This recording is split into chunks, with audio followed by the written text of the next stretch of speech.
On the night of July 22, 2015, the quiet suburban town of Broken Arrow, Oklahoma, became the site of one of the most gruesome family massacres in American history. Two teenage brothers, Robert and Michael Bever, carried out a carefully planned attack on their parents and siblings, leaving 5 dead and 1 critically injured.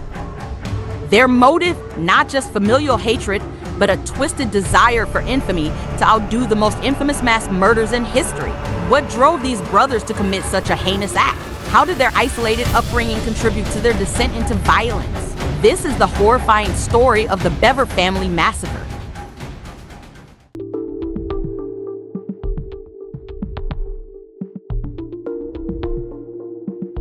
The Bever family lived in a modest home at 709 Magnolia Court in Broken Arrow, Oklahoma. To neighbors, they were an enigmatic family homeschooled, rarely seen outside, and detached from the community. David and April Bever, the parents, had 7 children and followed strict religious homeschooling practices. They believed in shielding their kids from the world, but in doing so, they may have unknowingly bred resentment and isolation. Robert, 18, and Michael, 16, were the eldest siblings. Unlike their younger brothers and sisters, they had access to the internet, and what they found there fed their dark fantasies. Through online forums and videos, Robert became obsessed with mass murderers, idolizing killers from the Columbine shooting and the Aurora Theater massacre. He roped in his younger brother Michael, convincing him that they were destined for something greater than their mundane, restrictive life. The brothers began planning their attack months in advance. They studied violent crimes, collected weapons, and meticulously plotted each step. Their goal was not just to kill their family, but to use the massacre as a stepping stone to greater atrocities. They fantasized about a nationwide killing spree that would make them infamous. They ordered body armor, knives, and survival gear online. Robert took a job at a religious call center, using his earnings to buy weapons and supplies. He researched how to acquire firearms legally and illegally. The night of July 22nd was chosen carefully late at night, when their parents and siblings would be most vulnerable.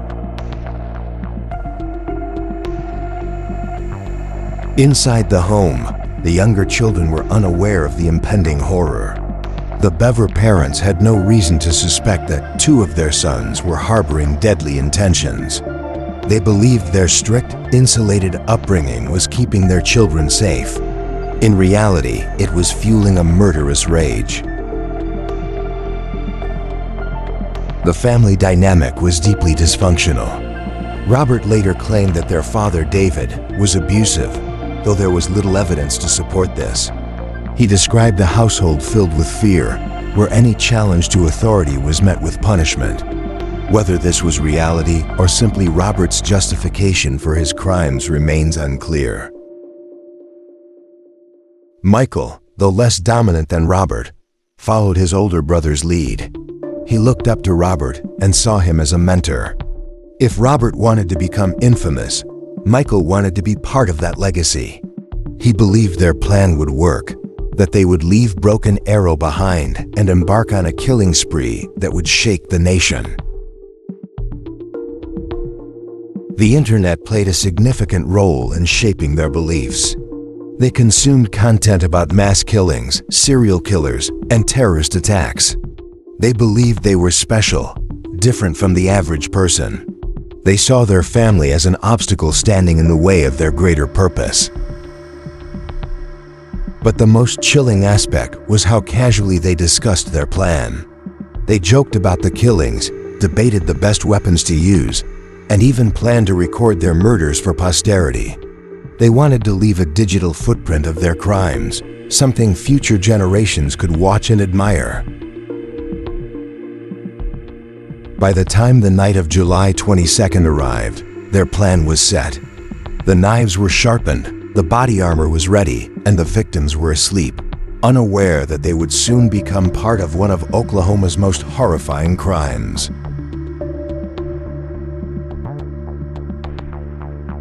At approximately 11:30 p.m., the nightmare began. The attack started when the younger siblings were lured into a bedroom under the pretense of sharing an exciting secret. 12-year-old Daniel Bever, sensing something was wrong, dialed 911. His desperate plea for help was cut short as Robert and Michael stormed into the room, stabbing him repeatedly before moving on to the others. Daniel's bravery saved lives. His call alerted authorities to the attack, setting in motion a rapid response. Though he succumbed to his injuries, his actions ensured that police would arrive before the brothers could carry out their full plan. His final moments were spent trying to protect his family. The house quickly turned into a scene of unimaginable horror. David Bever, 54, fought back but was overpowered, suffering 28 stab wounds. His wife, April, 45, was stabbed over 48 times. 7-year-old Christopher and 5-year-old Victoria were both brutally slain. 13-year-old Crystal was stabbed multiple times, but miraculously survived by playing dead. The youngest sibling, 2-year-old Autumn, was left unharmed, possibly overlooked in the chaos. Whether by accident or design, she was the only one spared from the brothers' rampage. Crystal, despite her severe injuries, would later become a key witness against her brothers.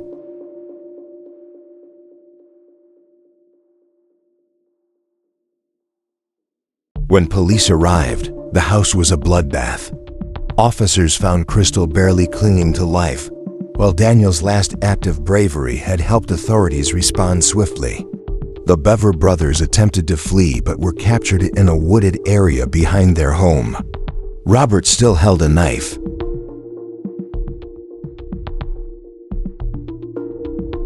During interrogation, Robert chillingly laughed as he recounted the killings. He'd boasted about their plans to dismember the bodies, hide them in the attic, and then embark on their cross-country murder spree. Their goal? A body count of at least 50 victims, possibly reaching 500.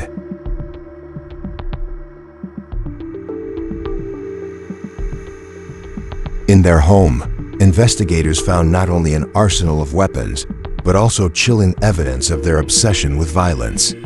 Video footage recorded by the brothers, plans saved on a USB drive, and disturbing notes detailed their fantasies of mass murder.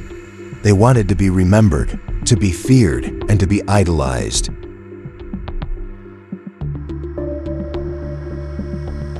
Robert told detectives that he had dreamed of committing mass murder since he was 13. He saw it as his destiny, something he was meant to do. Michael, though quieter, shared the same delusions. They had spent years building up to this moment. The trial that followed was swift and brutal. Robert, after initially pleading not guilty, changed his plea to guilty and was sentenced to life without parole. Michael, though younger, was also sentenced to life in prison. The court rejected any claims that he was manipulated by Robert, holding him equally responsible.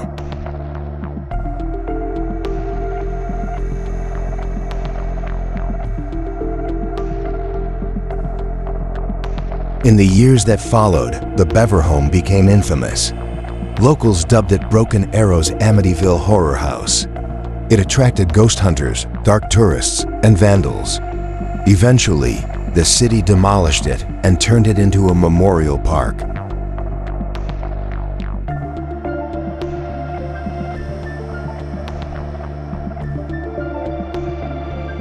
The Bever murders remain one of the most chilling cases of family annihilation in U.S. history.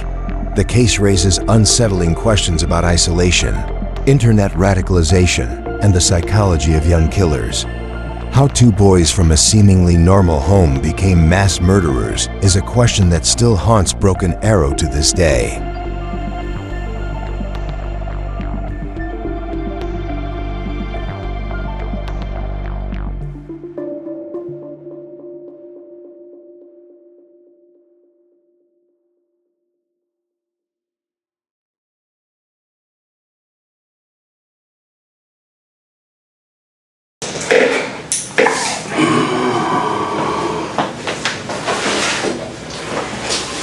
You still read some stuff to you. It makes it legal for us to talk to you, okay? So like I told you when I met you at the jail, my name's Eric. I'm a detective here with Broken Arrow Police. Like she told you, her name's Rihanna. She's a detective also. We just want to spend some time, maybe talk and discuss some things, and maybe ask you some questions, let you ask us some questions, and make sure we're all comfortable with what's going on, and then we'll go from there. That sounds good. Okay, so you probably heard or seen this on TV before, but it's your notification of rights, it's your Miranda rights. And so I'm going to read them to you, but I want to sit here where you can see the paper, because what I'm going to do is I'm going to read 1 through 5 right here. And so I'll read them and you kind of can look at it with me. I want to make sure you understand all these. You have the right to remain silent. You do not have to answer any questions or make any statement. Anything you say can and will be used against you in court. You have the right to talk to a lawyer before we ask you any questions, and you have the right to have a lawyer with you during questioning. If you cannot afford a lawyer and want one, the court will appoint one for you before you are asked any questions. It's hard to read it sideways. If you want to answer questions now without a lawyer being present, you may do so. You have the right to stop answering questions at any time. So you understand what those are saying? Basically, if you want an attorney, just tell me. If you don't like any of the questions I ask, just tell me to stop. If you get uncomfortable, we'll stop whenever you want. Kind of, you're in control. Does that sound good? Sounds good. Okay. So what I want you to do is I'm going to read this waiver to you right here, and you look at it as I read it to you, because I'll make sure you understand it. It says, I have read the statement of my rights shown above. I understand what my rights are. I'm willing to answer questions and make a statement. I do not want a lawyer present at this time. I understand and know what I am doing. No promises or threats have been made to me, and no pressure of any kind has been used against me. So if you agree with that statement that I just read to you, that you're looking at, if you'll sign right there for me. I don't know how well I can do my signature, but Yeah, just whatever you can do the best.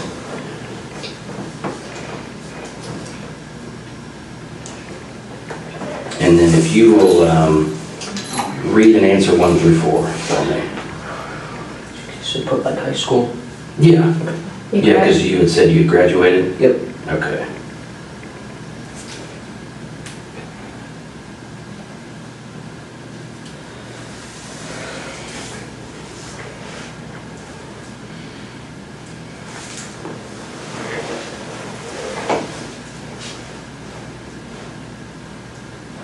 Okay, that's all we need. So you put high school for your formal education, Yep. and are you presently on any drugs or medication? You answered no.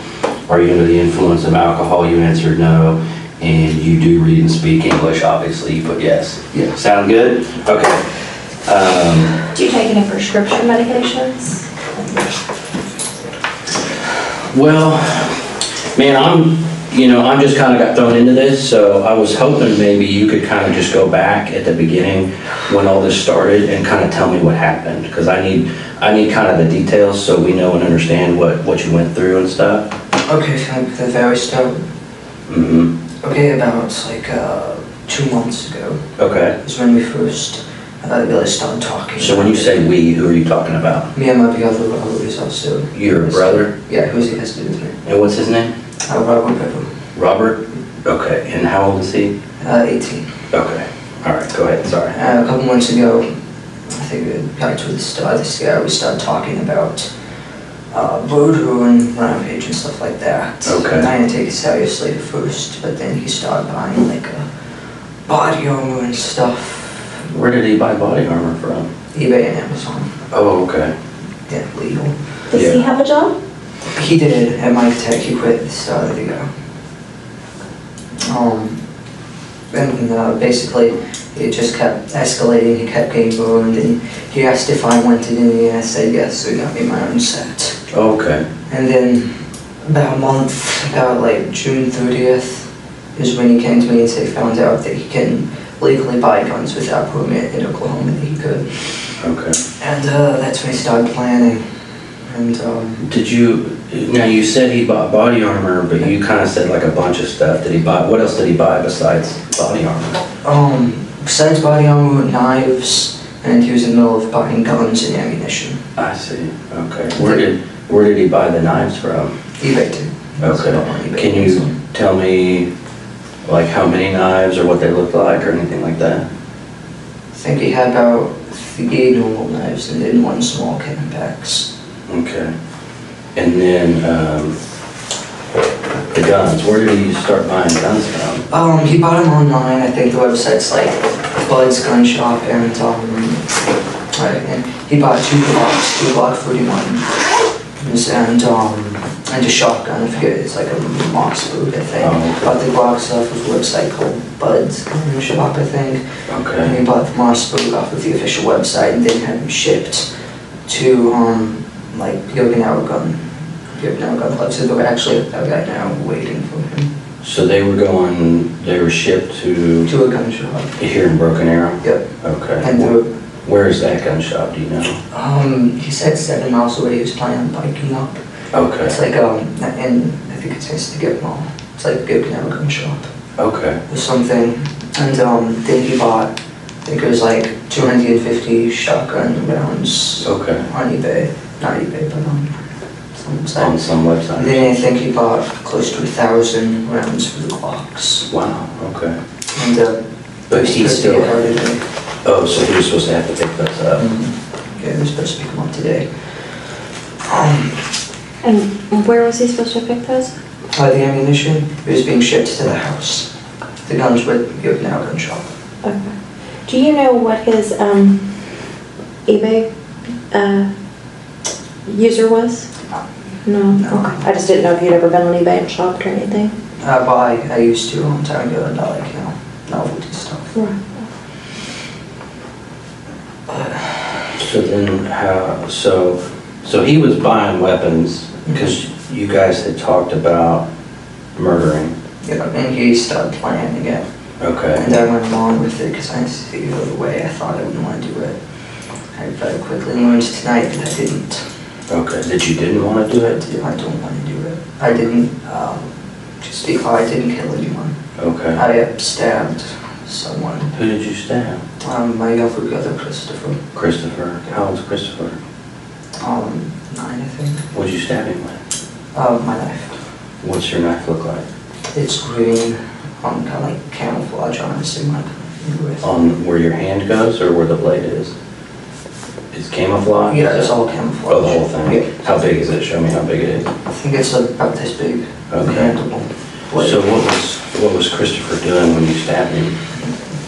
He was laying on the bathroom floor. Robert was also stabbing, and Robert asked me to go over and help him. So I stabbed Christopher, and then, Where did you stab him? side of the neck. Really? Okay. You okay? Yeah. You okay? Let me know if you need a break or anything, okay? I'm good. So was Christopher still alive when you stabbed him? Yes. What was he saying and doing? He was just screaming. Screaming. Did you say he was in the bathroom? Yeah, I was next to the toilet, with that bathroom. Who else was in the bathroom? I think Victoria might have been in there, but I wrote. Victoria? Yeah, my 4-year-old sister. 4-year-old, okay. I want to talk about that more, but we got to try to kind of stay like chronologically, if you know what I mean. So let's go back real quick. We're talking about the ammunition being delivered, making plans. Tell me more about making plans and what you guys talked about. Making plans, we plotted every night, and I started realizing we were actually going to do this thing on the second night, and so I started getting ready. When was that? You second night, what do you mean? July 1st, Okay. because we started June 30th. That's when you started making the plan? Yeah, that's when we found out you could buy guns legally.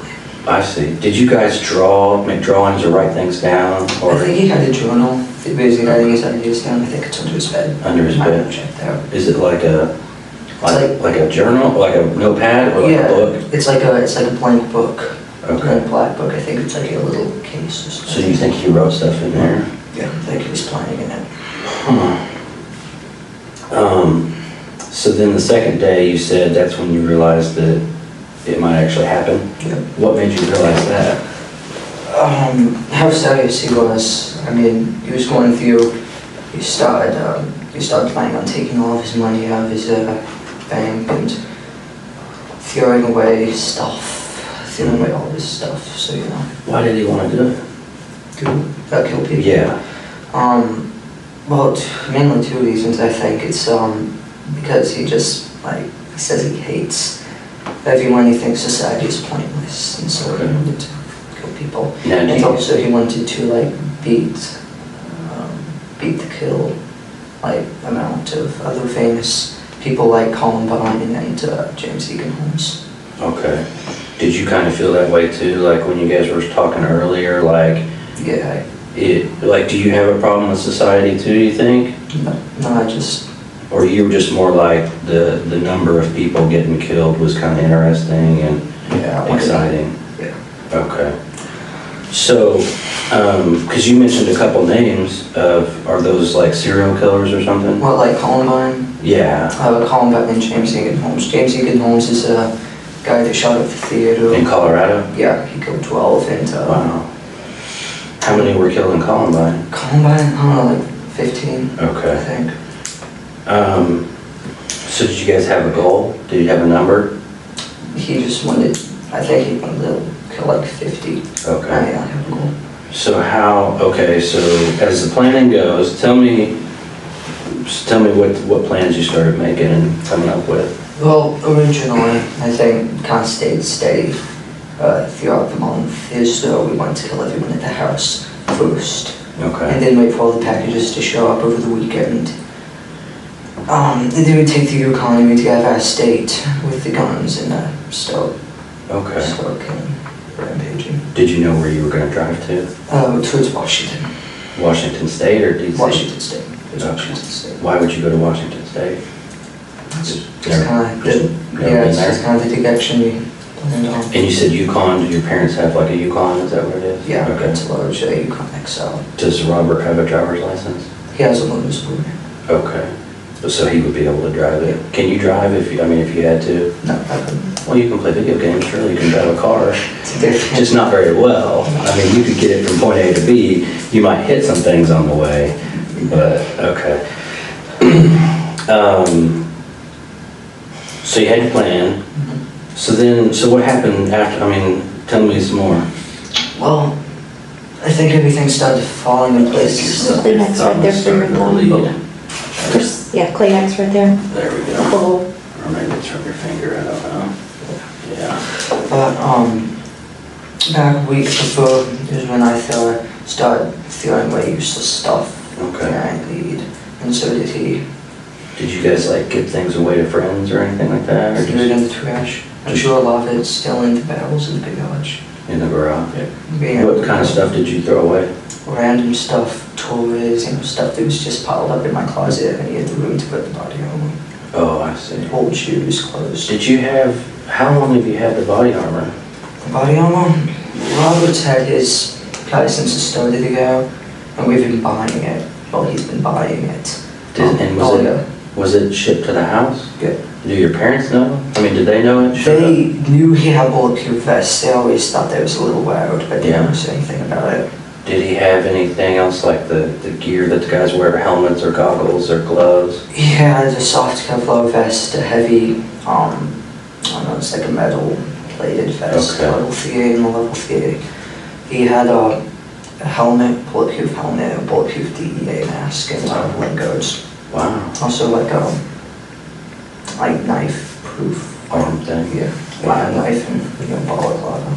Okay. So yeah, it's And then the body armor that you had, what was it like? it was almost identical. Okay. Just a couple different, different models and stuff. And where is your body armor now? All my vests and my helmets, it was laying in the woods. The dog pulled it off of me. Oh, I was wearing it. Oh, you were wearing it? Yeah, I was wearing the vest and the plate carrier and the Okay. helmet. So I took that, and the rest of my body armor was still in the closet. Okay. So then kind of what happened is, you guys started getting all that stuff together and Yeah. you're throwing things away and... Yeah, and we doing all the packages and the holsters, arrows, all that stuff was going to get from Amazon. And so we set a date. So was the plan to use the knives at first on the Yeah. family? Here's the nice one. Because the guns weren't going to be here till later on? Yeah, and the guns would be too loud. Oh, I see. So going to use the knives on the family, which obviously did not go as planned. Yeah. Thank God. Yeah. No, I just hope nobody saw us right now. Like, we didn't hope more people. Not that. Yeah. So then you picked a date, you said? Yeah, which was yesterday night. That was the date. Did you pick a time and everything? Yep, yeah, midnight when most everyone was in bed except for Mom. So how did you guys know? He just came and got you, or you got him, or what did you guys do? We were hanging out in the bedroom waiting. Okay, and so How did you pick the date? It evolved around with the packages and stuff we have. Because, all the ammunition, he didn't want them to see that. So we killed him the day before the ammunition would get held, the day after we leave. do you guys not like your mom and dad? I mean, most teenagers don't like their parents, so I can understand that. Yeah, Mom was okay, but Dad was a little bit, Just a little bit too much. yes.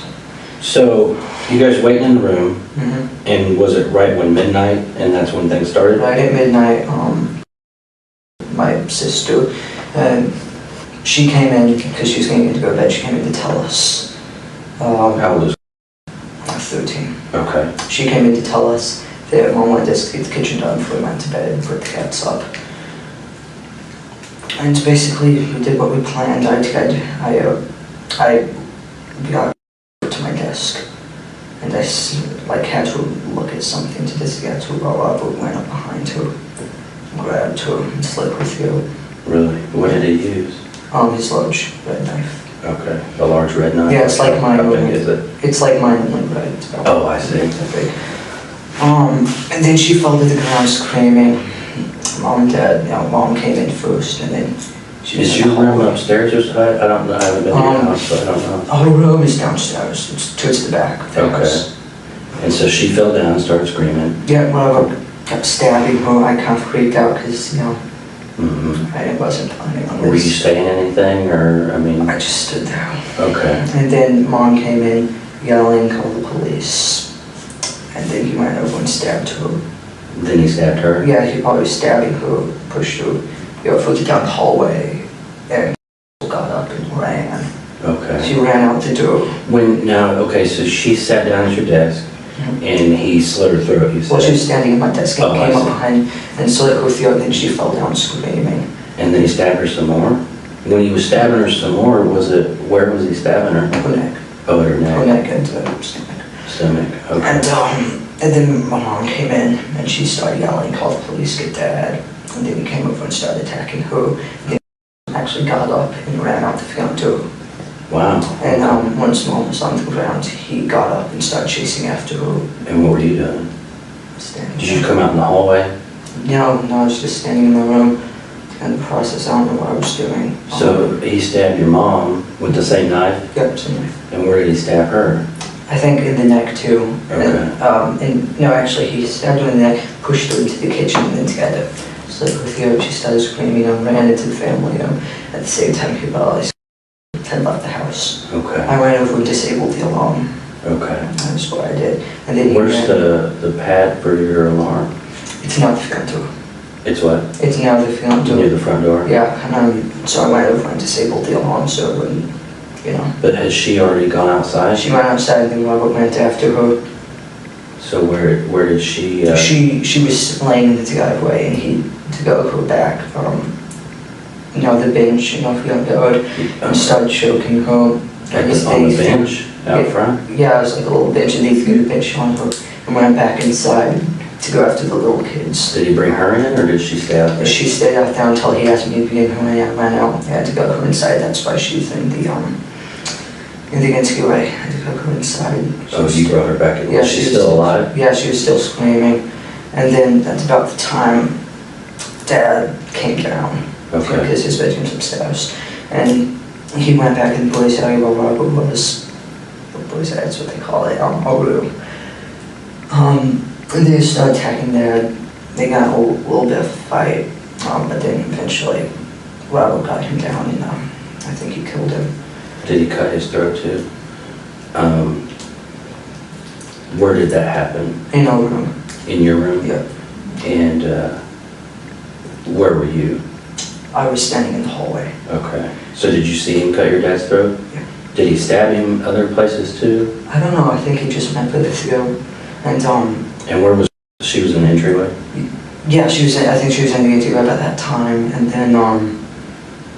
then he went in, and Daniel was in his room, which is down the hall. And I was like, let me. How old's Daniel? I think it's 12. Okay. And I was like, let me in, and he let me in. He was sitting there on the phone with the police. I grabbed the phone, which is my phone. He got my phone. And then I ran into the kitchen and I smashed the underground. So, Which was your phone? yeah, it was my phone. Ugh. Now you don't have a cell phone anymore. And then I went back down, and and Daniel and Christopher locked himself in the bathroom. Daniel locked himself in Dad's office. Okay. And then I finally got both of them to open the door, because they thought I wanted in there to. But they were in different rooms? Yeah, they're right next to each other. Right. Oh, I see. And then Robert went in and stabbed him. They went in and stabbed Christopher. That's when I stabbed Christopher. So when he stabbed Daniel, where did he stab I Daniel? think he shanked him in the neck, and then Daniel ran off, and so I went in and started attacking Christopher. So Daniel got stabbed in the neck and ran off? Yeah. Where did you run to? He ran into the family room about Mom. Mom ended up, she was laying on the ground yelling, call 911. Okay. And he stopped in there? Yeah, he collapsed in there, and then Margot came in and started stabbing him in the chest. Oh, I see.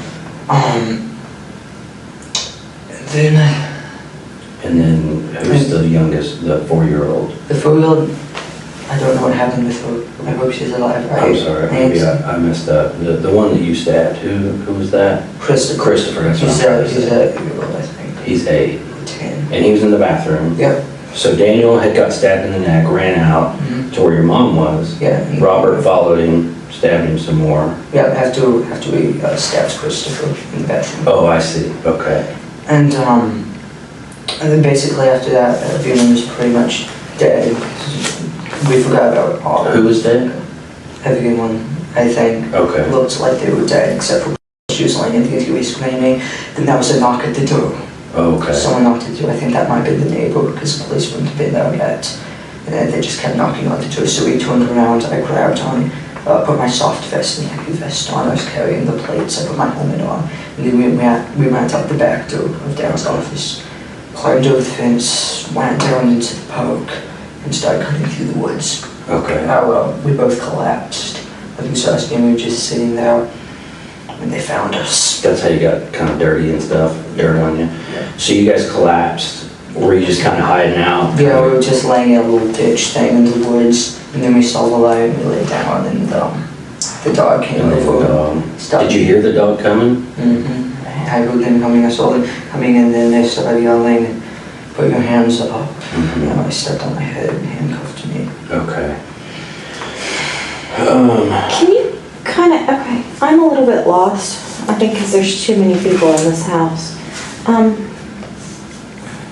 There's you, there's Robert. Yeah, yeah. Okay, you're 16, he's 18. Then who's next? Yeah, she's the third oldest. She was the first one. Okay. And then Daniel, And then Christopher. then Christopher, And then Victoria. Victoria. then- She's 4. Yeah, Victoria's one. Okay, and what's mom's name? April.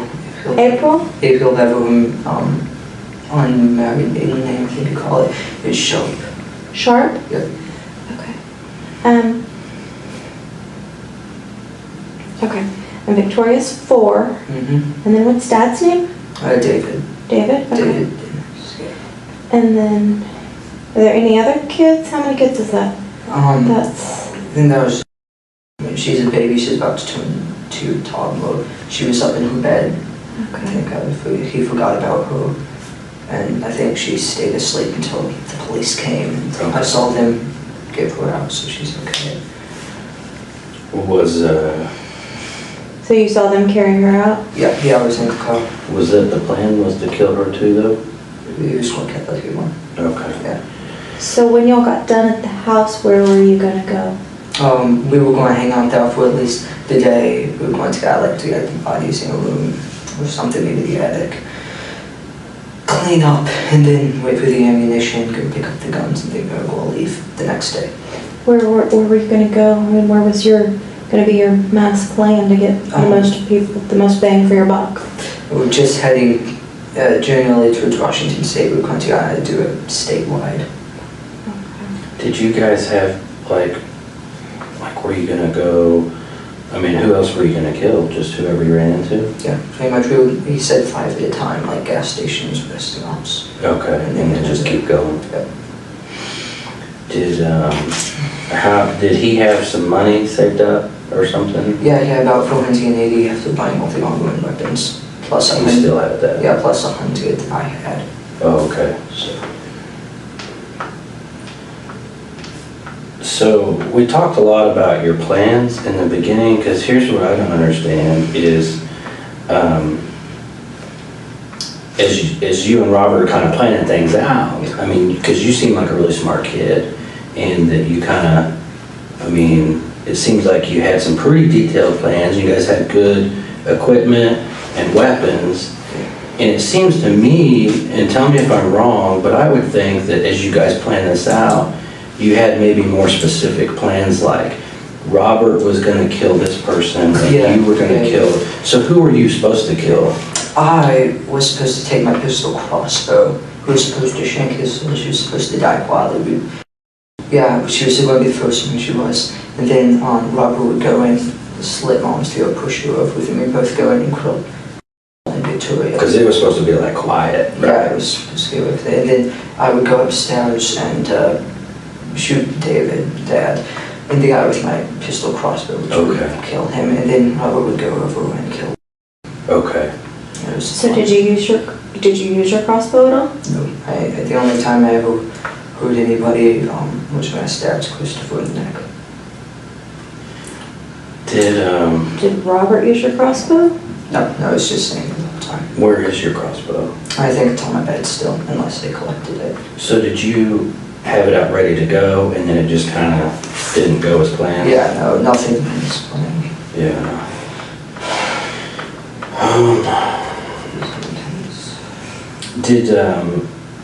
I think we talked about it, but did Robert, you said he had a knife that was just like yours, but it was red. Yeah. Did he ever use another knife on anybody else or anything? I don't think he did. I mean, he had another small surgical blade knife. It's Yeah. not like footage. He said he was going to use it, but Where was that? in his pocket. He had 3 knives.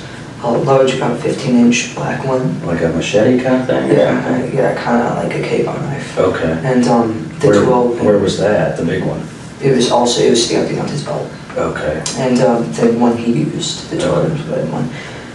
And then the small surgical blade. Okay. Which he had in his pocket. So, who all died? Who do you know died for sure? Like, what's the count? How do we know? I don't know. Okay. Who do you think died? Dad, Mom, Daniel. That's about all I know because I saw them. And Daniel's the one that you stabbed? No, Chris was one I stabbed. Daniel's the one he went in and That's right. stabbed him in the lungs. And he was in the living room? Yeah, in the living room with Mom. And Christopher, you stabbed him in the neck? Yeah, he was in the bath, So was he still making noise when you left, or how did that go down? Yeah, he was still yelling when I left. I don't think we probably killed him. I think he might have been alive because later I came back and the door was shut and locked. I tried to kick it down. Okay. Just had those holes in that door now. So. You kicked it down? I didn't kick it down. Okay. Who did? I tried to. Nobody kicked it down. Oh. It stayed intact. I don't know what's in there, if he's still alive. Did you, because here's what I'm seeing happen. You guys had all these detailed plans. You had all the cool stuff to make it happen. Yeah. And it kind of started falling apart, and you said, like, it didn't go as planned. Did you kind of just freak out a little bit? Like, Yeah, what's really happening? Well, I didn't know it was going to be like. Yeah, you don't. But here's what's getting me is, like, it's crazy because you guys worked together and made all these plans and, had it all figured out. And then when it happens, you're just kind of standing there not doing anything. And did you decide, like, Robert's gonna kill everybody, and I'm gonna stand here and do nothing, so I better, I mean, is Yeah, that? I think that was my plan. I didn't want to kill anyone, well, who didn't want, I couldn't do it, so I was going to let him, like, kill everyone. Yeah, but you stabbed somebody in the neck. No, I mean, I just kind of, well, what I'm saying is it's not Robert's the one that should get all the credit here. I mean, yeah. because it's a big deal. I mean, you're gonna be on the news. You know what I mean? I know. People are gonna wanna interview you, I mean. I don't want to be interviewed when I'm moving this. Well, but I'm just thinking, He does. because you had said you had the plans, like, you're supposed to kill this person. Yep. He's supposed to kill this person. Were you supposed to kill Christopher? Was he your responsibility? No, It just worked out that Christopher way? and Daniel was supposed to be his responsibility. I was Okay. only supposed to kill Dad and Victoria, hold with Victoria. And then But he had already basically done that. Yeah. So now you're left standing there. So were you trying to kill Christopher when you stabbed him in the neck? Were you just gonna? I purposely missed the middle of the neck. I think I might have even hit him in the shoulder. I certainly didn't do it hard, but I don't know.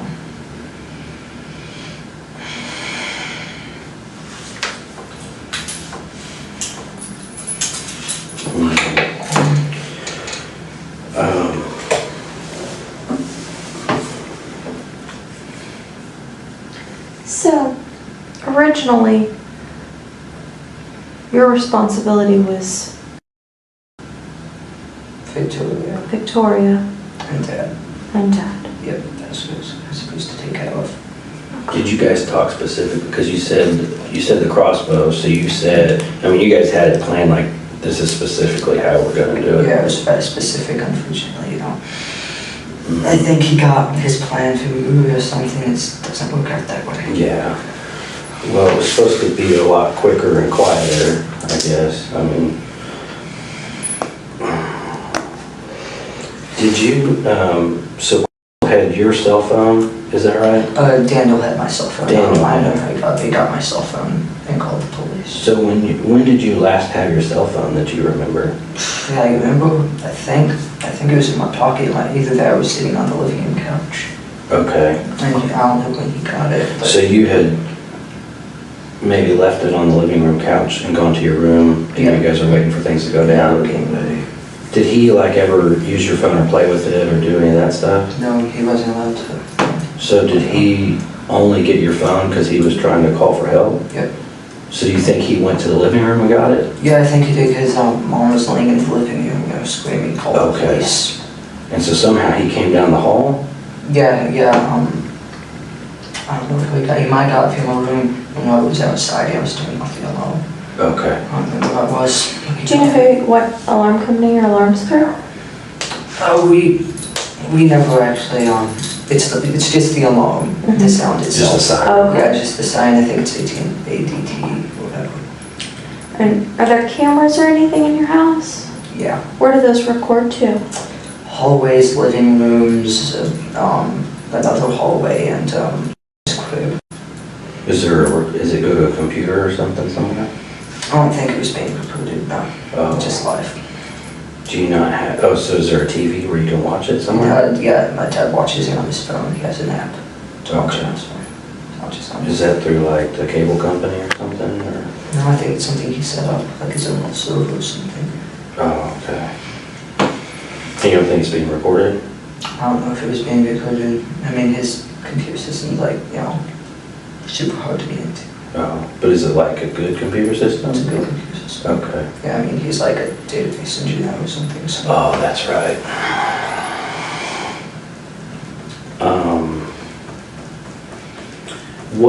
So as all this was going on, what was Robert saying? Did he say anything to you? He didn't say anything to me until we were getting ready to head out the back door. I asked him if he was okay, what was going on. He said, yeah. Okay. So you guys were just kind of silent the whole time? Yeah, it was silent. Did you cut your finger? Is that your other hand? Is that? I think I might have done this when I was trying to stab Christopher. Okay. So that might be from your own knife, is what you think? Yeah, it's my knife. Are you right or left-handed? I'm right-handed. Right-handed. And so how do you think you cut your finger? I was kind of. Oh, were you holding him? No, he was on the floor, but You I don't, like to give something. you don't remember? I cut it with my own knife, I know that. And it was, you think it was during the time when you were stabbing him? Yeah, I got that time. Did you say anything to Christopher? I just didn't think. No. So you stabbed him, now it's several hours later. How are you feeling? This whole thing, like film when you first start to get caught, I think it only lasted about 30 minutes. Yeah. Yeah. But that was like, because it's 8 o'clock in the morning now. So it's like 8 hours ago. Yeah. So how do you feel now? I mean, I, just kind of, I didn't want to do that. yeah. I shouldn't have done that. So you were saying you pleaded with, I guess when they were locked in the bathroom and what other room were they locked in? The bathroom, and then right next to it is my dad's office. Dan locked himself in his office. Is it just one door to get into the bathroom and the office? No, they're right, two doors right next to each other. Right next, like this, basically? Like In this. the corner, Yeah. kind of? And I was like, I said, help, Robert's after me, and they both opened up. And which room did you go in? I went into the bathroom, just, I stabbed Christopher. Okay. But, and then what, did Robert go? Robert went into the office where Daniel was, stabbed him, Daniel ran off, and they came into the bathroom and started stabbing Christopher. I left. And, yeah. Okay. So, I guess where I'm kind of confused is if you didn't want this anymore and you didn't want this to go down this way, why con them into opening the doors and letting this continue? I was trying to help Robert.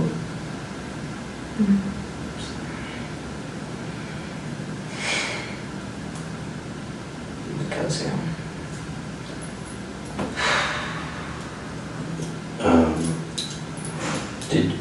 And so when you guys ran out the back door with all your stuff, and of course that wasn't part of the plan, did you guys talk and like, hey, we need to go this way, and now it's high? I think we pretty much knew where to go. Okay. And I just kept asking if he was okay, because, we acted like he was about to, collapse. Okay. Because you guys have been through those woods before? just- Yeah, we used to play in them. Okay. So we knew where to go. And you said someone had knocked at the door. Yeah, that's why we didn't go through the front door and get in the vehicle. Okay. Because someone was at the door. And you said maybe that was the neighbor, I think it was, yeah. but did you also think, is it the police? I know if it was the police, they would have gotten into the door, because was laying right down in the Okay. view of the window screening. What was, when did you realize the police were there? When we were in the woods. Okay. And how did you know the We heard police? the sirens, and Oh. then a couple minutes later we saw the lights. And then you heard a dog? Yeah. Was the dog barking or growling or something? It was growling, but Yeah. pulled me up. Okay, so at the point when you heard the sirens and stuff, were you guys kind of hiding and hunkered Yeah, down? we had been sitting down. Hoping they wouldn't find you? Yeah, Okay. to the ditch. So did you guys tell anybody else your plans? I didn't tell anyone else. I know Rob was talking to people online about it. So how many computers are in this house? Computers, oh gosh. I think everyone has at least one computer. There's like 3 Chromebooks, which Daniel, Perry, and Christopher use. I have 2 laptops. They're used for game design. Robert also has 2 laptops, same type. Has a tablet laptop thing. Where are your 2 laptops? Robert's is in his closet, mine is on the desk. Do you guys share a room? Yeah. Okay. So you have 2. Do you use both of them, or one's an old one and One's a an new one? old one. So you don't really use that? No, I was gonna take the photographs and stuff out. I see. And your newer one's on the desk? Yeah, next to the old one. And then Robert has 2, but he has an old and new one? Yeah, same things. I have an old compact, he has an old compact. Okay. What's your new one? Gateway. And then what's Robert's new one? Also a Gateway laptop, same Okay. model. And where is his new one? In the closet, I think, with his old one. Mine's on the desk with my old one. Okay. We were going to plan on, taking photographs out, just. To take them with you or something? We were Oh, as just the old going- ones? Yeah, we were going to Keystone. Yeah. Came to the wife. Do you, does your laptop have like a passcode or password on it or Yeah, I something? can tell you the password if you need it. Okay, I can write it down. Yep. yeah. What is it? Once I graduated high school, I changed it to like hashtag 2014, capital G, grad. Capital G, Yeah, grad. grad, G. G-R-A-D. Yeah, And then G is capital. hashtag 2014, grad. I see. Do you know the password on Roberts? No, I don't.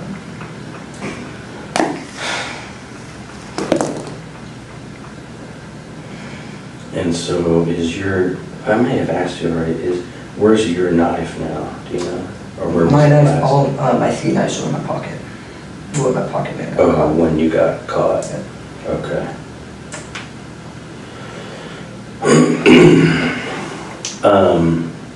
So here's a problem that we might have, and I don't want it to be an issue for you, because you've been really cooperative. You know, we're gonna talk to Robert too, Yeah. so he's gonna give us his version of the story, and, you know, sometimes they're gonna be different. So, is there anything that you kind of didn't quite tell me right, or you changed a little bit, and now that you understand that Robert's gonna tell me everything? But he'll probably tell you that I killed 3 of them, because that's what I told him, you know, when we were sitting out in the woods, you know, to make conversation. But, you know, forensics will show you how they said I pressed the foot. What 3? What do you mean you told him? So you told him you killed 3 people? Yeah, I told him, because he asked me how many did you get, I said 3. Did you tell him who you got? No, I just said 3.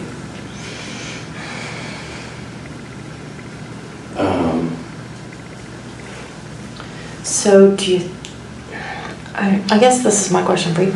Do you think it's a lesser sentence if you killed 1 or if you killed 3? No.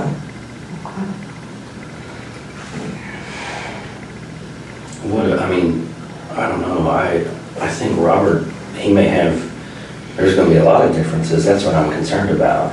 And we don't want you to come off as a liar, I mean, because you've been real cooperative, you seem like a really good kid, you know, you graduated high school early, you're designing games, I mean, there's all kinds of stuff you got going on. And so I don't want people to get a bad opinion of you and think that you're the type of guy that lies to police when he's kind of caught, you know what I mean? So tell me, I know that you're leaving something out, there's, I mean, because it's like she said, you know, this isn't like you stole a bicycle, you know, this is the most you can do, you know? So it's a big deal, but a lot of people, when they talk and think about this thing, your honesty is a big deal, and how you handle yourself from here on out. And if you come off, because to me, you don't seem like a bad guy, you know, like, you don't scare me. I mean, I never thought you would have done this, so you just seem like a normal kid to me. And you seem like an honest kid. But see, I talk to people all the time, and I mean, I know when people are lying, or when I'm not quite getting the whole story. And so I just want to catch you before you get in that bad spot where people start saying you're a bad guy, you're evil, you're a liar. So just tell me what I'm missing. Well, I mean, along with the do thing, I was going around and like convincing the people who were still alive that like I was on their side. I called the police, you know, so they would like stay and Robert could get them. So they kind of stay on the ground, and he'd be able to come stab him again. Yeah. Did you ever have to go get Robert to let him know someone was still making too much noise or anything? No, it was chaotic. It was just going from person to person. So what kind of things did you say to them? But the only things I said to them was when I was trying to convince them that I was with them, so they would, you know, come to me and could kill them. Okay.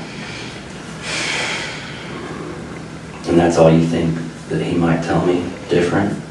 Is he gonna lie to me? I don't know. I don't think he would lie because I'm pretty sure the only reason like he let himself get arrested instead of like getting a major shootout and dying from the police is because he wanted to see the aftermath. So I don't know his own Oh, I see. So you think he may kind of just tell us what happened too? Okay. Did you guys talk about being on the news and getting to see each other on TV and stuff? Yeah. What kind of things did you say and talk about? Mostly about how we were planning on killing more people. Yeah. From the top. And we become famous, we get on Wikipedia lists. Oh, okay. Famous people. That'd be a big deal, yeah. I mean, do you think they might even make a movie or something, or a TV show? I don't know about a movie or TV show, but... Did you guys talk about that? Yeah, definitely documentaries and stuff. He just wanted to be famous. What did you want? Me? You keep talking about what he wanted. What did you want? No, I just wanted to get my bonus program. Get a job. But you, I mean, your big brother's telling you he wants to be famous, and you guys are making these plans. Surely you want some of that fame too, right? Yeah, I do want to do it with him because, like, he's going to do it no matter what. He says if I don't do it with him, they'll just kill me too, or leave me there. So, do it with him. Yeah. So y'all have been planning this since 30th of June, you said? Yeah. That's the first time y'all talked about it? Well, not the first time we talked about Bobo. I mean, he bought us a light vest. He always said he would come out and kill him. I didn't think he'd ever do it, but.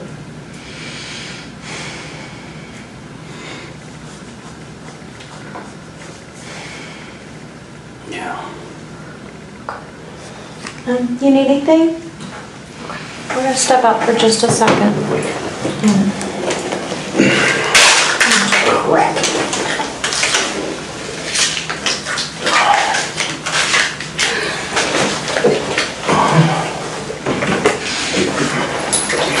We'll just be right outside, all right?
I was right. The guys that are interviewing Robert kind of gave me a quick version of what he's saying that you did. Yeah. And you haven't told me everything, okay? So I know you're not being completely honest, and I gave you one shot already. I'm sorry, I don't know what you might have said. I mean, Well, you stabbed more than one person. So who else did you stab? percent. Or you stabbed more than just one time? Oh, I stabbed Christopher more than one time. How many times did you stab him? I think twice. Because you don't think we're gonna know that? Stop I know. thinking and go with what you know. You mentioned forensics a minute ago. I know. I mean, I'm just one of like hundreds of people that are gonna look at this thing, okay? I know. I mean, we got the state police coming in. There's, I don't know, 20 different forensic detectives at your house right now. They're gonna be there a long time because of the scene that it is. So everybody that you killed And every single stab wound that you inflicted, we're gonna know about. And this is your last chance to just kind of let us know, to be honest, to man up and tell us exactly what you did and start making it right. I hit Christopher. I did not stab Victoria with Daniel. You did not stab Victoria. I tried to stab Mom. You stabbed them all. When she was walking away, I tried to go for her neck, but, Is that when you cut yourself then? yeah, I think after that. Where did you stab her? I tried to go from behind and cut her, but Did you cut her? I think so, yeah. This doesn't seem like something you have to think about. I know you're still kind of dealing with it. And I wasn't there, I wasn't the one doing it, but you don't have to think about it. You know what you did. So you cut her neck, you stabbed Christopher in the neck. How many times did you stab Christopher? 2 or 3, I think. And who else did you stab? Besides Mom. Because here's the thing, everybody's been stabbed, and you both had knives, and we know you both stabbed everybody. So you guys are kind of at the same level, and so now it's who's going to be honest and make this right, and who's a liar, okay? Which one do you want to be? I'm not liable. Okay, so you're a man of your word? Yes. Okay. And do you want to make this right and do the right thing at this point in time? Yes. Okay. What else are you Okay. missing? You want to start over then? From like, You tell us where you need to start.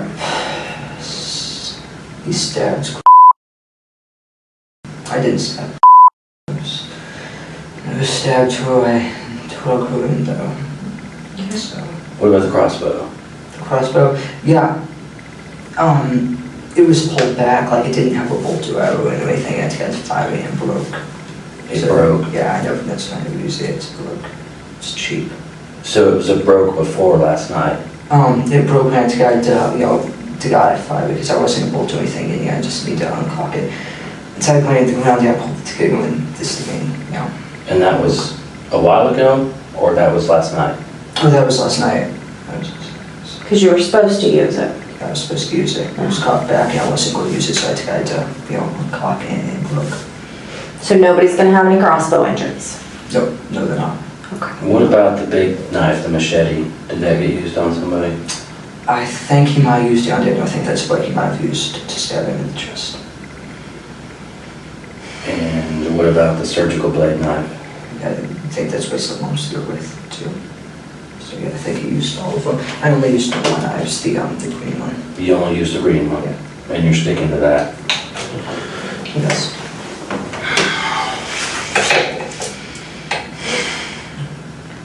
And so you only stabbed your family because they were in the way? Towards the bigger plan? Well, the reason we was trying to kill family is, they were in the way and, higher count. Just to start off with a big count. So is this all a game? This higher count, I'm confused. Is this a game? It's more like trying to become famous, trying to get, set a record. Did you, now, because you said this yourself, you told Robert you killed 3, Yep. and so now we're stuck at the point where you've told us you stabbed Christopher and your mother. Mm-hmm. Is there one more person that you stabbed and you didn't mention earlier? No. Okay. I can stick to my one that I ain't stabbed anybody else, but this one nothing. How do you feel about what you've done now? I didn't like it the minute it started. I mean, how do you feel about your mother?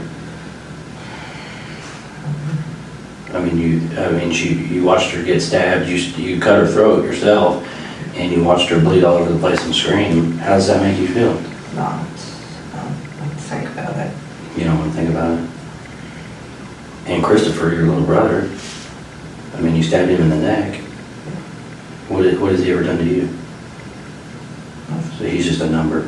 Yes. And how do you feel about that now?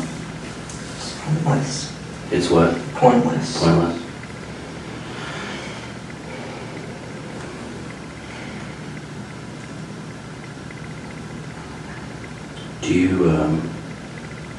Do Would you be willing to write us a statement, kind of explaining what we just talked about? Yeah. Kind of starting at the beginning. Like with Like- paper? I don't know if I can get that all. Yeah, pen and paper is what I'm talking about. Okay. I got these forms that you can write on. You think you could do that for me? Sure, what, about what? Well, what I would want you to kind of write down is basically what we talked about. Okay, Like kind of talking about the plans that you guys put together, the stuff that you got, that he bought for you, and then what you're gonna do, and then what happened last okay, night. like a little timeline. Yeah, just basically like a timeline, kind of like your story, like almost you're writing it for a book or a magazine or something. Let me fill out some of this for you first.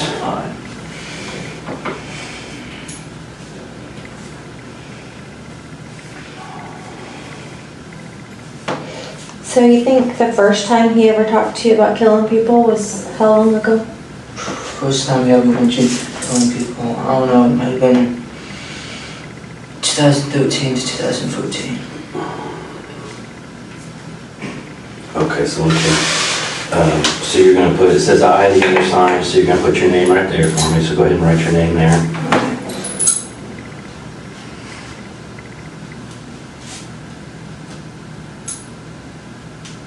And then it says and it wants to know how old you are in years. Okay, like 16. Yeah, that's good. And then it says, that's fine, we know. You were born on, so put your date of birth right here. Okay, like, However, it doesn't matter, however you want to do it. And the guns were supposed to be picked up from where? the Okinawa gun shop. It's down the road about 7 miles. And then On Elm? Yeah. put your address there, and you can come to the next line if you need to, if you need room.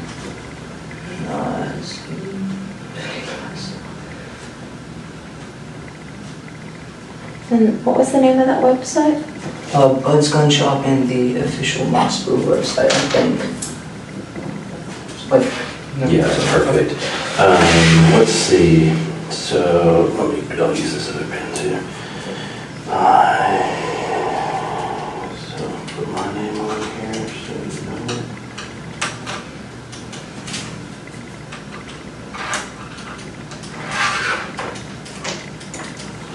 Okay, so here's what it says. I've been duly warned and advised by Eric Vince, a person who has identified himself as a detective, that I do not have to make any statement at all, nor answer any questions or do anything that might go against me or incriminate me in any manner, and any statement I make can will be used against me. I was also advised if I'm not able to hire an attorney, I may request and have an attorney appointed for me by the proper authority without cost or charge to me. I do not want to talk to an attorney, and I hereby knowingly and purposely waive my right to the advice and presence of an attorney before and during any questioning or at any time before or while I voluntarily make the following statement to the aforesaid person, knowing that anything I say can will be used against me in the court or courts of law.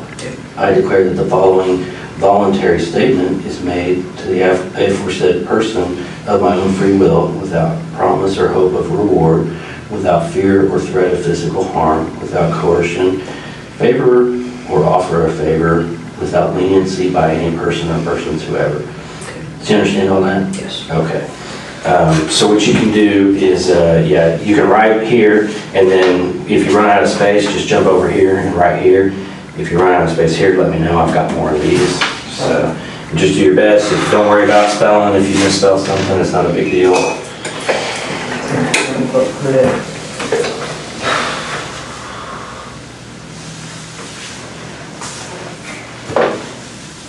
This pen is like running out. You want to try that one? That one might be better. That one seemed kind of crappy too, though. Is that one better? Yeah. Okay.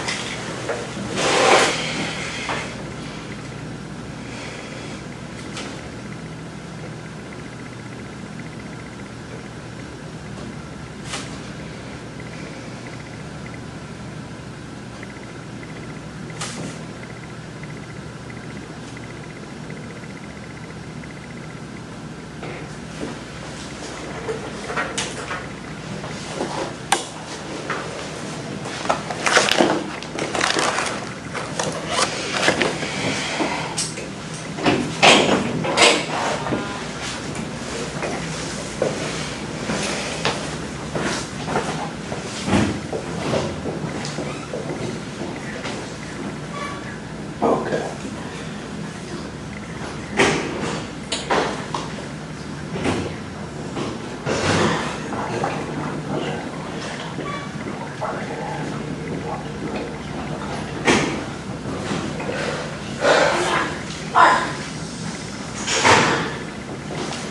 Yeah.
Can't get on my computer. Gotta love it.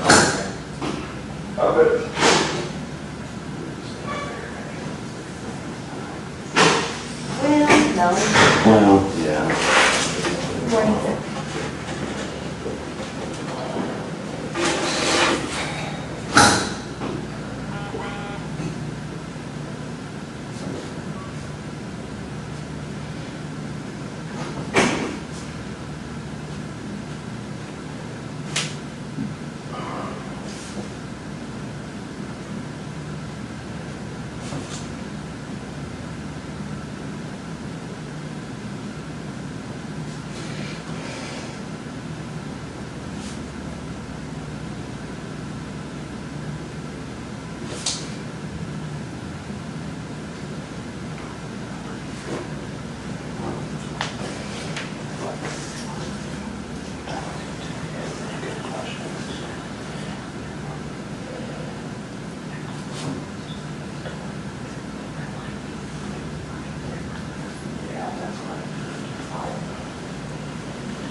No, he texted me and said that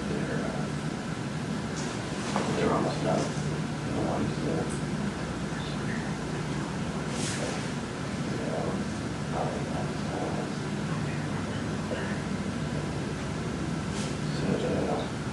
Yeah, just waiting on this truck. So there's stuff. Okay, cool. Yeah. So half the car is, half not. Yes. Yeah. Exactly. Your chance about the hospital.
Do you guys have any other family that lives here? Like grandparents? Like in this area? Anywhere? I have an uncle and 2 grandmas and various cousins. Where do your grandmas live? Oh, they're moving out a lot. I think one's in Florida and one's in Greenfield. Do you know their names? Besides just Yeah. grandma?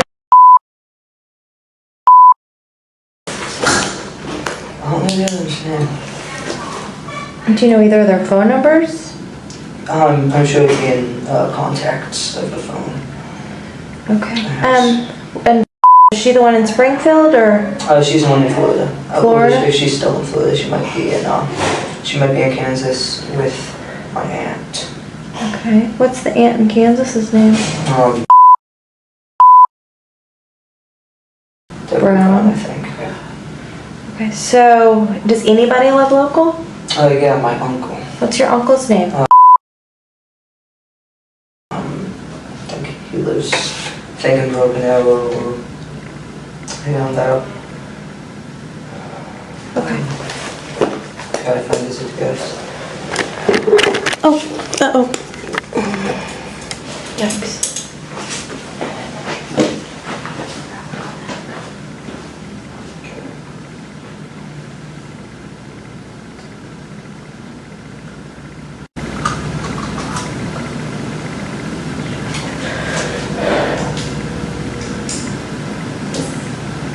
And he's related to your dad? Mm-hmm. Okay.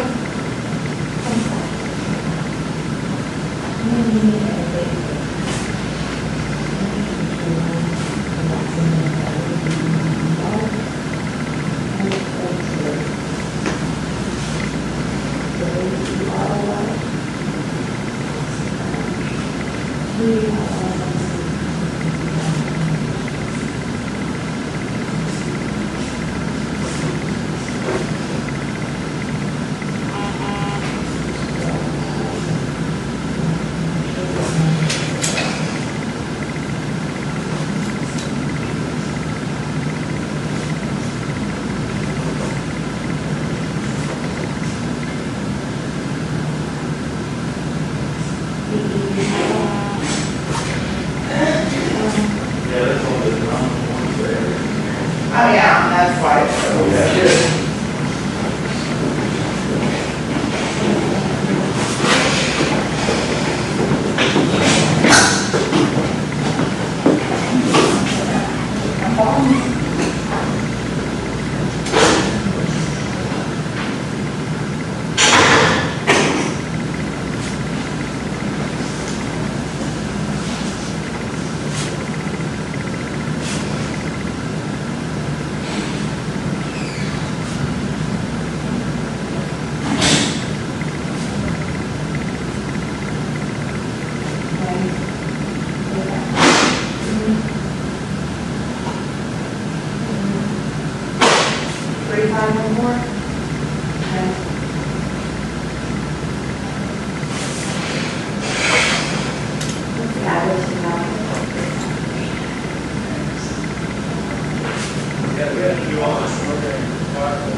Your uncle, do you know about where he lives? Not in this neighborhood, it's like, Is it like up north from y'all, like maybe 31st Street, 24th Street, 24th and 145th? yeah, I don't remember, I'd have to find the address. These,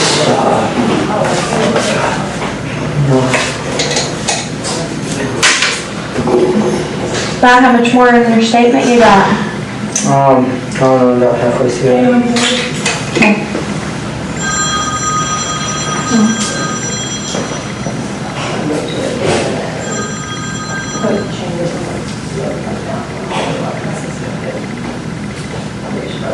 I don't want to bring you in. You can go in now. It's okay now. That's what I was trying to tell you. Okay, thank you. I'm texting, telling them to stay outside. Okay, that's fine. And how are we supposed to swallow? Take the legs off the leg. Yes, sir.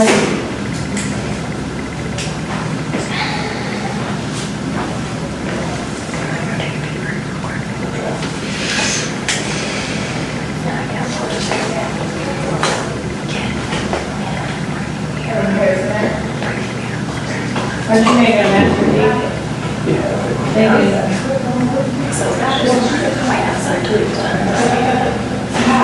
Do my office.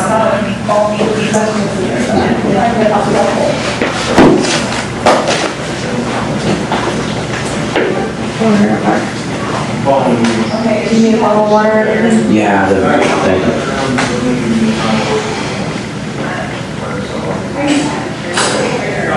you. Oh, yeah.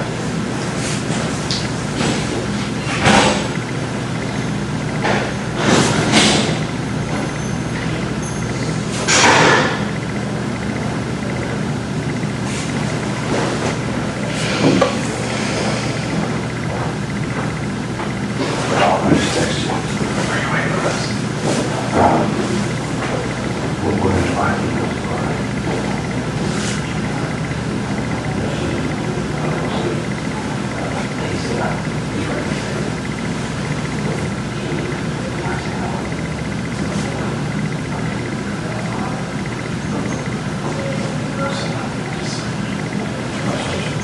Yeah, we're gonna close the door.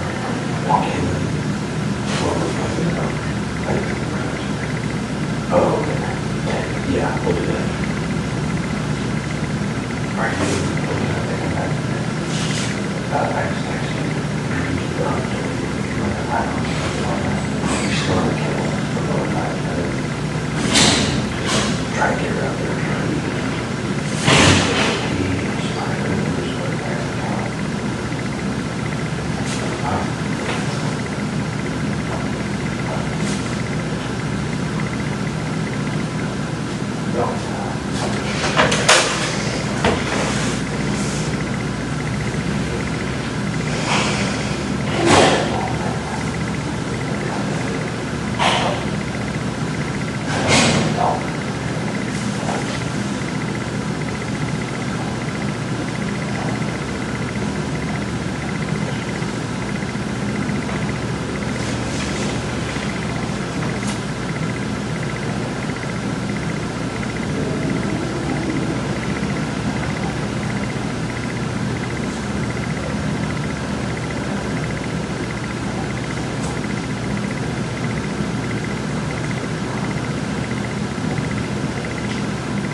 Go do what you have to do first.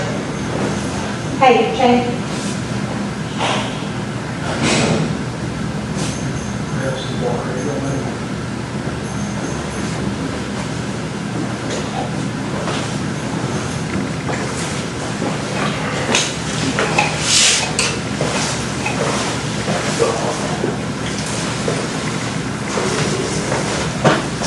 Sorry about the hand clapping. Oh, looks fine to me, man.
better plan right now, okay?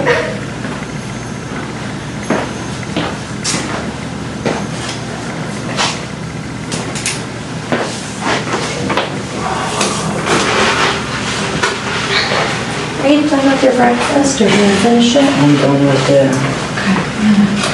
Okay, inside.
Thank you for your help.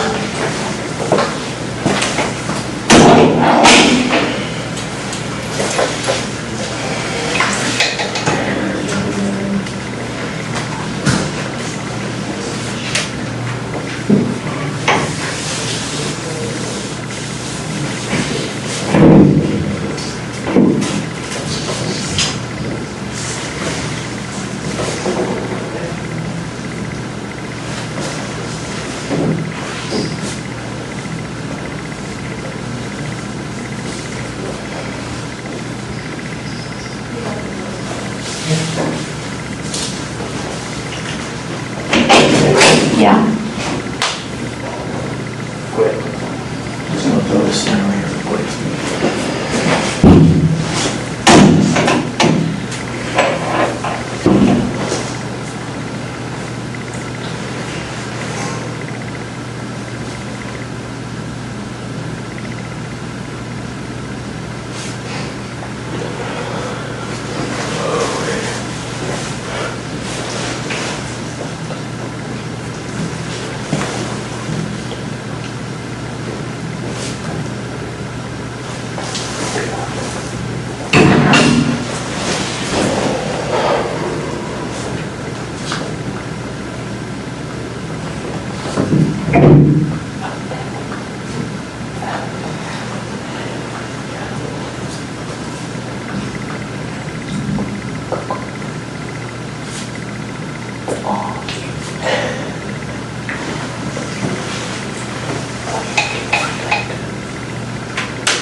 I hate handcuffs.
You read the first page.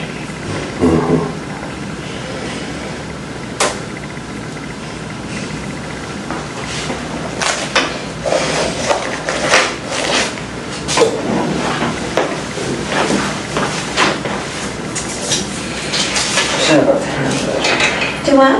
I said sorry about the handwriting. You're fine. Everybody types these days. Yeah.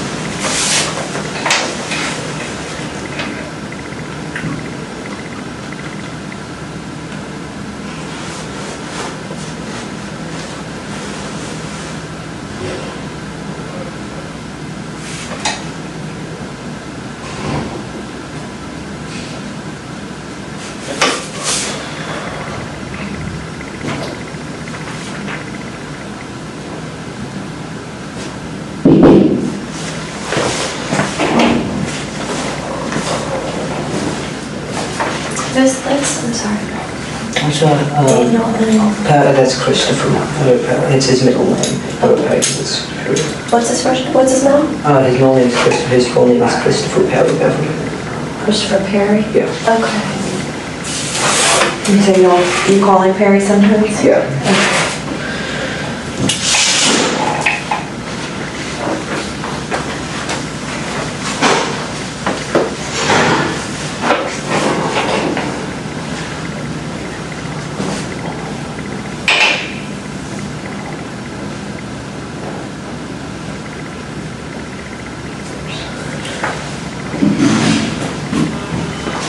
Get on to this first one. Can you go ahead and sign it right there for me then? Okay. Sign that. Can you see it there? Yeah. Okay.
Still writing?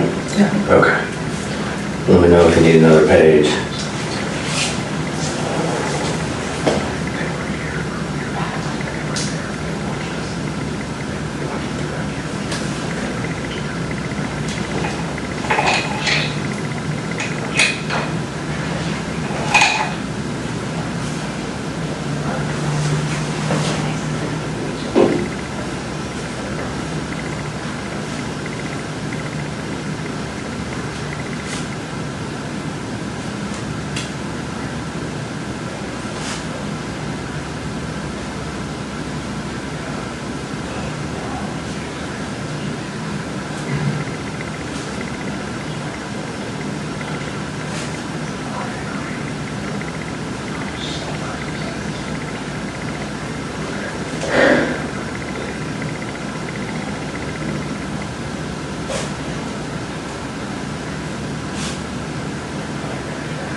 It's kind of out of order. It's okay. In sand. Huh? The house got in sand.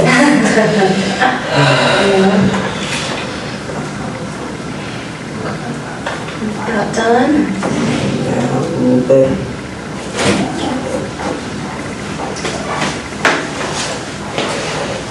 Need more water or anything? You good? I'm good. Okay.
You done?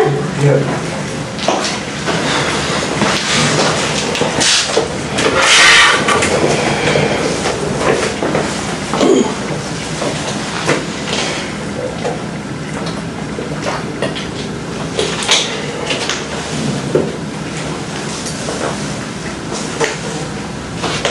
April's your mom, right? What does this say? When, let's see, it says, Michael,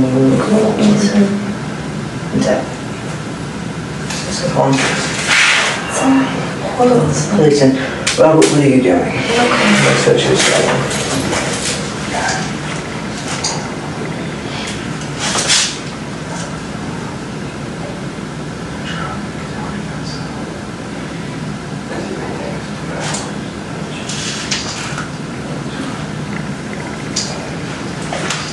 Is there anything else that you could think of that we need to know?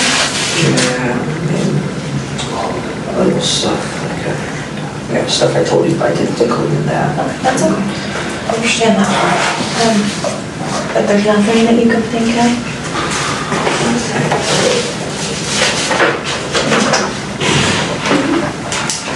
Think about it, I'll go. I'm gonna do is I'm gonna put here that this statement was 2 pages. Okay, 1 and 2, so I'm not writing a second page for that, or a third page, and all that good stuff, okay? And that this was completed at 8:55 on the 23rd of July, 2015.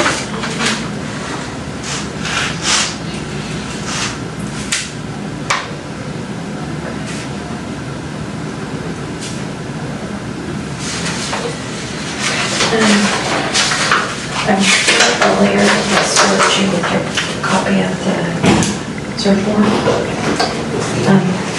When they got your DNA and stuff and your blood earlier. Yeah, and then, What I'm gonna do is I'm gonna give this to the officer that's gonna transfer you back to jail and let him look it into your property, okay?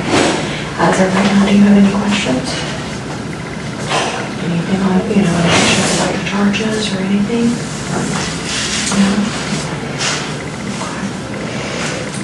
Can you think of anybody that I can notify in reference to, like, who can come take care of your big sister? she wasn't technically a will, but she does have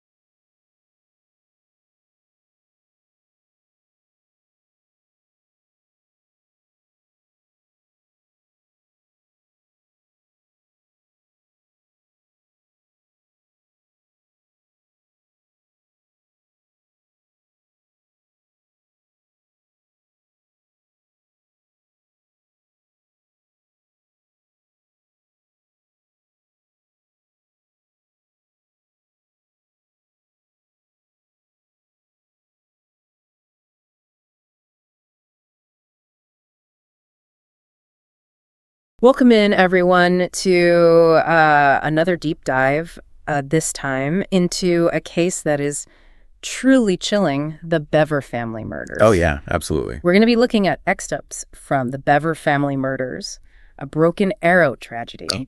Try and get into the heads of these 2 teenage boys from Oklahoma and how they could commit such a horrific act against their own family.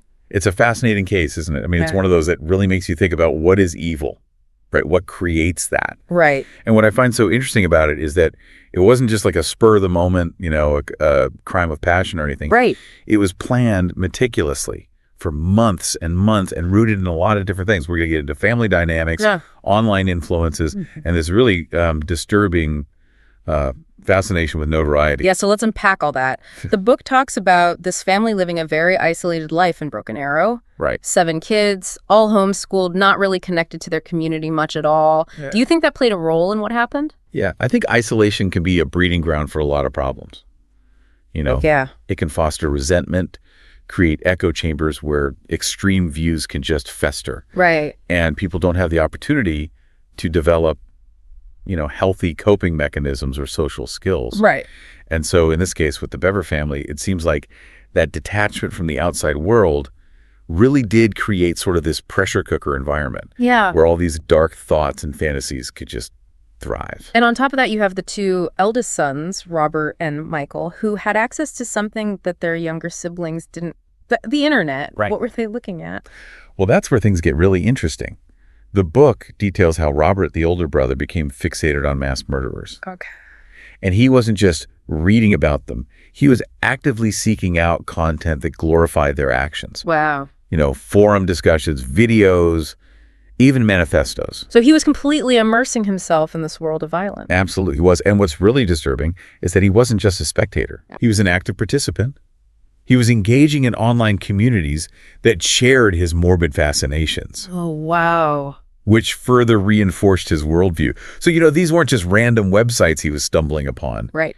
These were specific forums dedicated to dissecting mass shootings and, serial killers and all these other acts of extreme violence. So these online spaces, they actually shaped his perception of violence and what it meant to be notorious. I think so, absolutely. The algorithms that these websites use are designed to keep users engaged by feeding them more and more and more Right. of what they're already interested in. So the more Robert interacted with his content, the more extreme and graphic the recommendations became. Right. It's like falling down this rabbit hole, where your sense of reality gets warped. Yeah, and it's scary to think that algorithms can do that. Yeah. But he wasn't alone, was he? No, he wasn't. He had Michael, his younger brother. What was their relationship like? Was Michael just going along with this? Well, it would be too simple to just say that Michael was just a follower. I mean, he was definitely influenced by his older brother. Right. But the book suggests that Michael, although quieter, more introverted, Right. still shared that fascination with achieving infamy through violence. Wow. They would spend hours together online, consuming this content and fantasizing about their own acts of brutality. It was like this shared delusion that they were creating online. Yeah. They were destined for something bigger. Exactly. And their family became an obstacle to their quote-unquote true purpose. Wow. Which ultimately is what they used to justify their actions. And their parents, did they have any idea this was all going on? It seems not David and April Bever, the parents. Right. They were very focused on their strict homeschooling regimen and their religious beliefs. Right. And it seems like they were just completely oblivious to the darkness that was brewing beneath the surface. And this wasn't just kids being influenced online. They planned this attack for months. That's right. Methodically, almost like they were preparing for some kind of mission. Yeah, their planning was chilling. They researched weapons. They studied past mass shootings. Wow. They even chose a specific date and time to execute their plan. So they were taking everything they were seeing online and actually using it. Oh, yeah. To plan this attack. Absolutely. It was a calculated and deliberate plot driven by this desire for notoriety and this really warped perception of the world. So who were their targets? Was it just about violence or was there something more to it? Well, their primary targets, tragically, were their own family. But their ambitions, as we find out later, extended far beyond their household. Okay. They envisioned a much larger killing spree, one that would make them infamous. Wow. And solidify their legacy as agents of chaos. So this brings us to the night of July 22nd, when their fantasy collides with reality. Right. Can you take us through what happens, starting with the moments leading up to the attack? Well, the events of that night really are a stark reminder of just how devastating the consequences of unchecked darkness can be. Right. And it all started with a carefully crafted deception.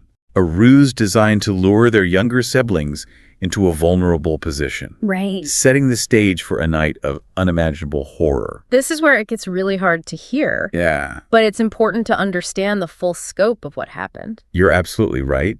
It is a painful story, but we have to understand the full extent of their depravity. Yeah. To truly grasp the gravity of this case and learn from its lessons.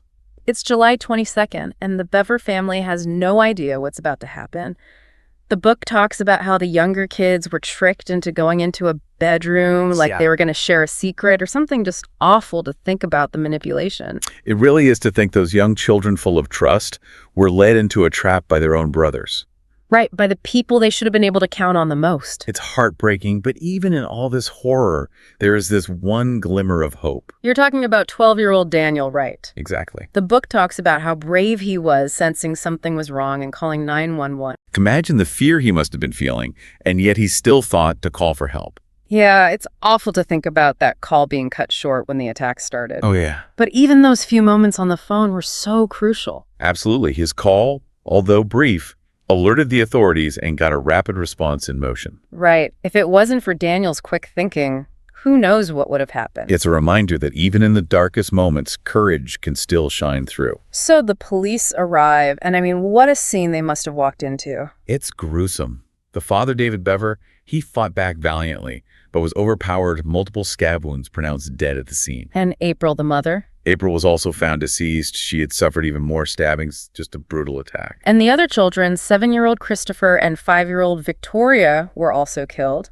It's hard to even comprehend that level of violence against children. I know, and what makes it even more disturbing is that they didn't hesitate to attack their own family. I mean, their desire for infamy, it just completely took over. But Crystal, the 13-year-old daughter, she survived. Yeah. The book describes her playing dead after being stabbed multiple times. Can you imagine the terror she must have experienced? I can't even imagine witnessing the murders of her family and then having to pretend to be dead to survive. And what about the youngest child, 2-year-old Autumn? Right, she was found unharmed. Was that intentional on the part of the brothers? You know, it's hard to say. The book doesn't give a definitive answer. Okay. Some people think she was just overlooked in the chaos, Right. while others believe it was deliberate. We may never know for sure. So, as the police are pulling up to this house of horrors, what are Robert and Michael doing? Well, they tried to flee into the woods, Of course. but were quickly apprehended by the police. Okay. And Robert was still armed with a knife. So they were ready to keep going. It seems so. What happened when they were interrogated? Did they show any remorse at all? That's where it gets really disturbing. Robert reportedly laughed as he recounted the murders. Yeah, he talked about their plans to dismember the bodies and even bragged about their aspirations for a much larger killing spree. Oh my gosh, he actually said that. Yeah, one that would span across state lines and leave a huge trail of devastation. Did they have like a number in mind, a body count they were hoping for? Their initial goal was 50, but they talked about wanting to reach 500 victims. 500. It's just unbelievable. They had planned this meticulously, drawing inspiration from past mass shootings, researching weapons and tactics. So their actions weren't just some random act of violence. No, they were the result of years of twisted fantasies. Right. Fueled by their obsession with mass murder and this distorted view of reality. And the trial, I imagine, it was pretty quick. It was the evidence against Robert and Michael was overwhelming. Sure. Robert eventually pleaded guilty and was sentenced to life in prison without the possibility of parole. And Michael. Same sentence, he was younger. But the court recognized that he was not just a follower, but an active participant in what happened. And the house itself became kind of a morbid tourist attraction. Yeah, it did. A lot of people were drawn to it, some out of curiosity, others trying to profit off the tragedy. But the city decided to demolish it in the end. Yeah, it was the right decision, I think. To try and move on and heal from something so horrific. The demolition was symbolic, but the scars of this tragedy, they run deep. The Bever family murders are one of the most disturbing cases of familicide in U.S. history. It makes you wonder about human nature and how something like this could happen. It really does, and it raises questions about mental health and how to intervene early on before something terrible happens. We need to be more aware of the warning signs and address issues like mental health and internet safety head on. We do. We have a responsibility to look out for each other, offer support, and create a world where these kinds of tragedies become less likely. So much to think about as we wrap up this deep dive into the Bever family murders. It has been a difficult journey exploring this case, but hopefully it's giving you some insights. Yeah, and maybe a better understanding of the factors that led to these events. I hope so. If you're interested in learning more, search for Bever family murders or Broken Arrow tragedy online. You'll find lots of information articles, documentaries, even forum discussions. And remember, if you or someone you know is struggling with mental health issues, please reach out for help. You don't have to go through this alone. There are resources available. Thank you for joining us on this deep dive into the Bever family murders. It's been a heavy topic, but I hope it's left you more aware and maybe a little more prepared to recognize the signs of trouble. And committed to creating a world where these tragedies become a thing of the past. Thanks again for listening. There's so much to think about with this case. You know, we talked about the isolation and the internet and their fascination with violence, but what about the family itself? Right. Was there anything in their upbringing that maybe led to this? Well, the book really dives into that, and it's complicated. Yeah. Robert claimed their father was abusive. Right. But there's no evidence to support that. Right. And some experts think that was just his way of trying to justify his actions. Yeah, right. Make himself look like a victim. Exactly. Shift the blame away from himself. So maybe their home life wasn't actually as bad as he made it out to be? Could be. And what about the mother, April? What was her role in all this? Yeah. The book portrays her as very religious and really focused on homeschooling the kids. Okay. By all accounts, a loving mother, but maybe a little naive to what was going on with her sons. So she had no idea about any of this. It seems like there were a lot of missed opportunities to step in. Yeah, looking back, it's easy to say someone should have noticed something. Right. But these situations are tough. The warning signs can be subtle, Right. easy to dismiss as just normal teenage stuff. So what can we learn from this? How can we as individuals, as a society, be more aware so we can intervene before it's too late? I think it's about being vigilant, not just for our own safety, but for the people around us. Right. Paying attention to changes in behavior. Yeah. Withdrawal, anger, obsession. Yeah. Creating environments where young people feel safe to talk about their struggles, to ask for help. And when we talk about the internet's role, it's easy to just blame technology. Oh, yeah. But it's more than that, isn't it? Absolutely. It's about using it responsibly, thinking critically, understanding that online content has a real impact on us. Right. It can shape how we see the world. Exactly. The internet's a tool, and like any tool, it can be used for good or for bad. Yeah. We need to teach kids how to use it safely. Right. How to tell fact from fiction, how to resist those harmful ideologies. So this case really brings up some huge societal issues. What did we learn about mental health and about early intervention? The Bever family murders really highlight that mental health issues are often hidden. Yeah. We have to destigmatize mental illness, make resources more available, create a culture of empathy. We can't brush off strange behavior as just kids being kids. Exactly. We need to be proactive about mental health, internet safety, and creating communities where everyone feels supported. This deep dive into the Bever family murders has been really heavy. It has. But I do feel like I've learned a lot. Me too. And I feel more prepared to spot those warning signs and hopefully help prevent something like this from happening again. That's what it's all about. If you want to learn more, search for Bever family murders or Broken Arrow tragedy online.